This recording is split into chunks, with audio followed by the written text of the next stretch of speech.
Goldberg, Casey Wright. You know what's cool? We keep hearing from a ton of people. I'm acting like I've never done this before. We keep hearing from a ton of people that are like, we watch this. So we want to thank everybody. Absolutely. Thanks, guys. All right, that's it. See you next time. No, the topic this month is being ready for the big moment. I was thinking about that because we've had a kind of a crazy June from a Royals standpoint, but every month is crazy, where just stuff happened somewhat last minute. Jack Caglione, maybe the biggest call-up in my time with the Royals. And I say biggest only because Bobby Witt Jr. was a huge deal, but it was opening day, so there's just a lot else going on opening day. But suddenly, all the Kansas City media is heading to St. Louis for this debut, and instead of 3 or 4 people being on the road, me being one of them, there's 30 or 40 people covering this thing. And instead of doing a 30-minute show, we're doing an hour show. And that can really freak some people out, whatever it is when something crazy happens last minute.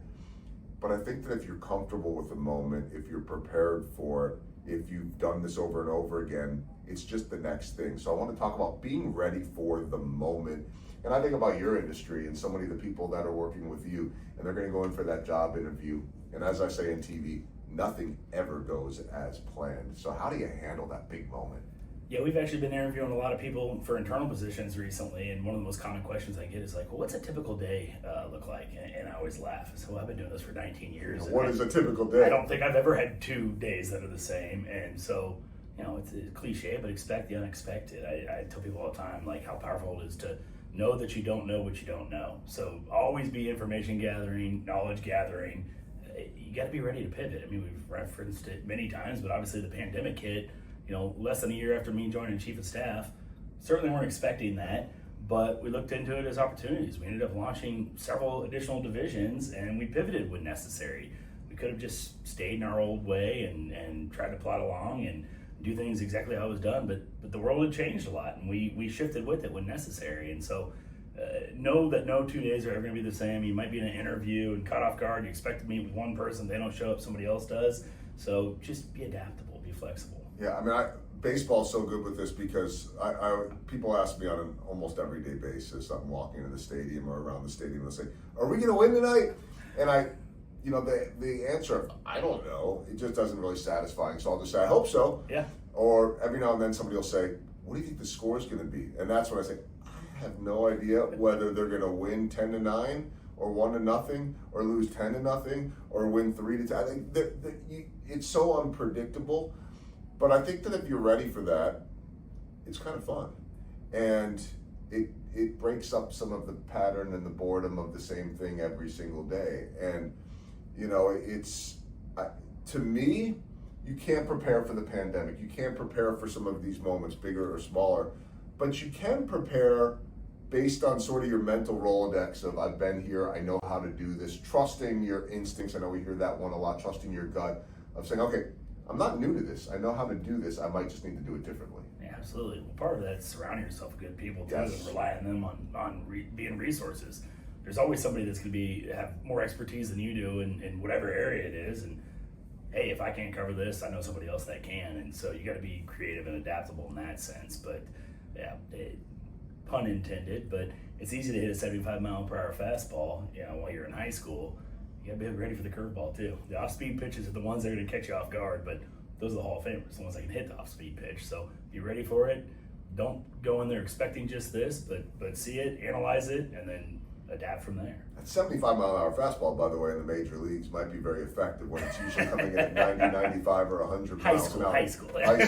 Different change of pace there, but I think that's the lesson. We had one in June. The Royals were struggling, and the game ended, and the manager spoke as he always does, and then we get word as we're live on the air that the locker room's not open yet, and it's been 10 minutes, 15 minutes, 20 minutes.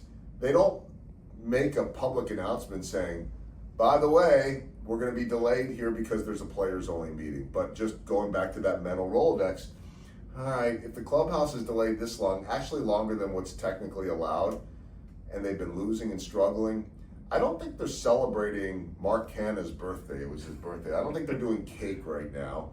I think there's probably a little something going on. And then you talk about relying on good people. My producer made a decision, and this is what I want you to talk about. You got to be convicted with a decision. It might not always be right. And my producer made the decision which meant keeping everybody in our truck longer and a longer day, saying, you know what, let's hang in there until this opens because we might have some news or some reaction out of it. And sure enough, we did. And now we're getting Bobby Witt Jr. to comment on the mood of the team. It was a players only meeting. Our instincts were right. We had to kind of speculate without speculating too much.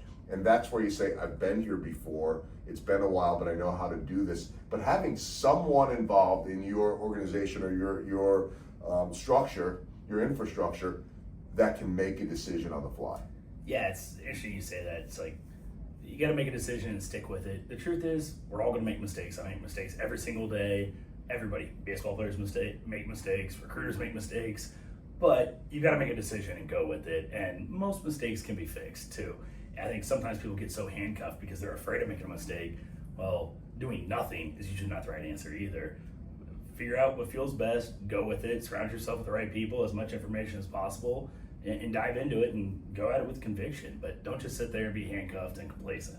All right, this is really good stuff. I hope everyone is staying cool out there as we enter July. The dog days of summer is what we like to say in baseball, and hope everybody has a good 4th of July. And if you watched this till the end, let us know you watched it till the end. Comment for us a little bit, or let us know about a big win or a moment that you were able to overcome. We would love to hear about it. And until next time, he's Casey, I'm Joel. Thanks everyone for watching. Thanks, guys.